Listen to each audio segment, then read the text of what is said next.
Maayong adlaw sa mga sumusunod sa hubad sa damgo o aom.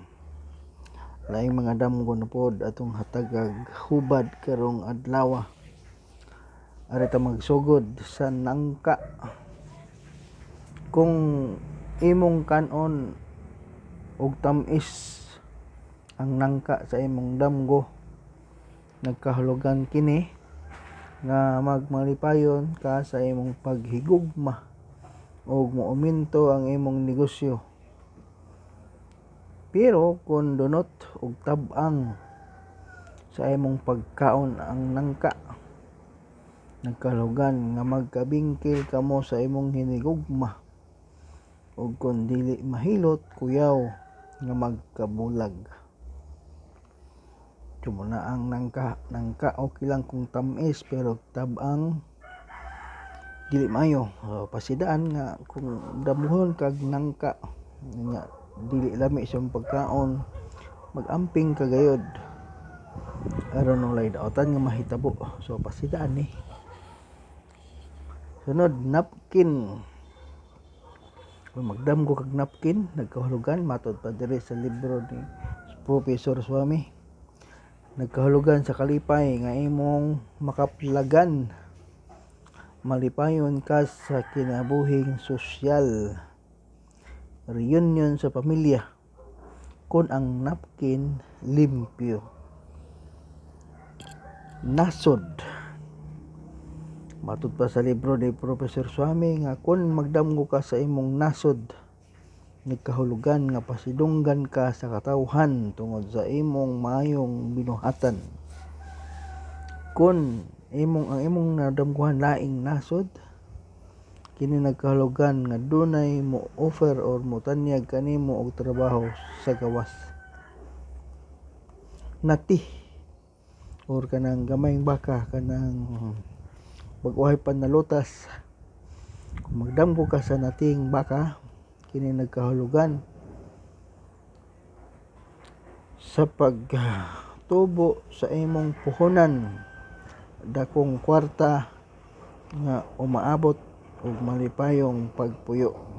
So nindot ang baka, nati nga baka. Sunod, navy. Magmadaogon ka sa imong paghigugma o patigayon o negosyo, kauswagan sa pagpuyo. Naong, matud pa sa libro ni Professor Swami, kung imong madamguhan ang imong naong nga nagwapo o nagwapa bahinuon, makadawat kag malipayong balita gikan sa imong kabanay sa layong dapit. Init nga pagmahal o paghigugma sa bana ngadto sa iyang asawa, gakson kini og hagkan og maayo bisan og way kaligo.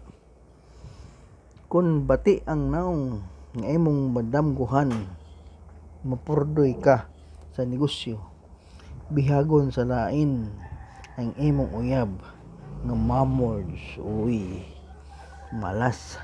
Sunod, net.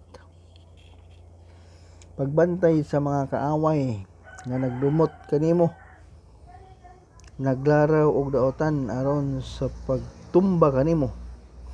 Dunay dakong suliran nga moabot kanimo, busa pagampo kanunay sa Ginoo. Newspaper, nagkahulugan nga ayaw paghilabot sa butang nga dili imo, aron dili ka mabutyag at ubangan sa kadaghanan. Nigo, kung way sulod o way taphanan, dunay kakulian ang imong panginabuhi. Kung dunay sulod nga humay ang nigo nga imong madamguhan, nagkahulugan nga matuman ang imong mga pangandoy nga makaabot sa laing kanasuran. Nota sa musika. Kung magbasa ka sa mga nota sa musika, imong makabot ang imong ginadamgo, malinawon nga pagpuyo. Ang dalaga nga magdamgo makapili sa maayong pamanhonon. Sunod, no ka. Kuno kaon ka og katul kaayo sa imong damgo, dunay kwarta nga moabot kanimo. Wa ka magdahom nga moabot kanimo kanang kwarta. Nukos, nakahulugan sa damgo nga malangan ang imong gihulat. Malangan ang imong gipaabot. Ang babae nga kisaaran nga pakaslan matigulang sa pagpinaabot kung kanos-a ang katumanan sa mga saad sa iyang uyab. Kung bugwakan ka sa ata sa nukos, mahugdo dayon ang imong paglaom. Nurse, matud pa sa libro ni Professor Swami nga nagkahulugan sa kalampusan sa patigayon. Kung ikaw magdamgo nga nahimong usa ka nurse, maminyo kag tarong.